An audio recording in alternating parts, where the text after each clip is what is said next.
This is another Arnold 060 engine. It has been refurbished. As you can see, it runs beautifully nice and slow.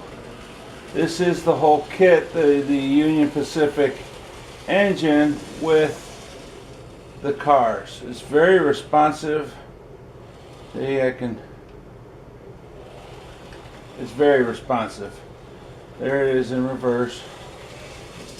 And again, I could run this very, very fast. These are fast little engines. So well made. I wish they still made them like this, but you know, it is what it is. Now,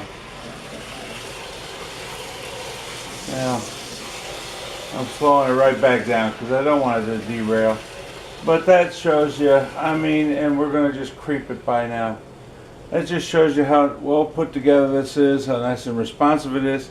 And that's how they came out with one combine car and two passenger cars. They didn't do observation cars of this type or anything. It was just the three cars and the engine. And if you lube this engine properly, you know, just every once in a while, a little drop will do you.